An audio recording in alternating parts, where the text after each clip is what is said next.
The spice bearers. The scripture is from the book of John, chapter 20, verses 1 to 10. Early on the first day of the week, while it was still dark, Mary Magdalene came to the tomb and saw that the stone had been removed from the tomb. So she ran and went to Simon Peter and the other disciple, the one whom Jesus loved, and said to them, "They have taken the Lord out of the tomb, and we do not know where they have laid him." Then Peter and the other disciple set out and went towards the tomb. The two were running together, but the other disciple outran Peter and reached the tomb first. He bent down to look in and saw the linen wrappings lying there, but he did not go in. Then Simon Peter came following him and went into the tomb. He saw the linen wrappings lying there and the cloth that had been on Jesus' head, not lying with the linen wrappings, but rolled up in a place by itself. Then the other disciple, who reached the tomb first, also went in, and he saw and believed. For as yet they did not understand the scripture that he must rise from the dead. Then the disciples returned to their homes.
My name is Mary Magdalene, and I grew up in Magdala, a fishing town on the western shore of the Sea of Galilee.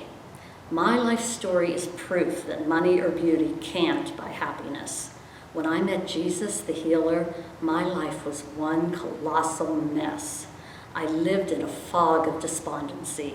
I woke up depressed and went to bed depressed. If money could have healed me, then I would have been well and happy. As Jesus passed through our town, he saw me and immediately recognized I was mentally disoriented. He took my hand into his and commanded the evil spirits to come out of me. At first, my mind and will resisted what Jesus was doing. Then little by little, the wall of dementia crumbled, and that had held me before that for so long. There I sat, calm, composed, and eternally grateful. From that moment on, wherever Jesus traveled, you find me along with many other women. I gave to Jesus and his followers spiritual and financial help. Jesus and I became soulmates. There was never any question in my mind that Jesus was the Messiah. After all, he had turned my life from total darkness into joy and light. In many respects, Holy Week, the year 33 AD, was anything but holy. Petty rulers sacrificed truth to stroke their own egos. A longtime friend swapped information on Jesus for a paltry sum, and many of Jesus' disciples and followers left him to fend for himself. There were a few notable exceptions. The disciple John, along with a group of us Marys, stayed until the gruesome crucifixion ended. After Joseph and Nicodemus wrapped the body of Jesus in a linen cloth, we followed them to Joseph's new tomb.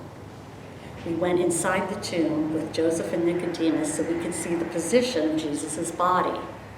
Lastly, Joseph pushed a huge stone in front of the tomb entrance. My friends and I went home to prepare the burial spices for the body of Jesus. We planned on returning to the tomb as soon as the Sabbath had passed. Unbeknownst to us until later, a group of chief priests and Pharisees called on Pilate after we left, demanding the tomb of Jesus be sealed and guards be posted around the clock at the burial site. It was just before dawn on the first day of the week when we women left for the tomb. We divided the heavy burial spices among us.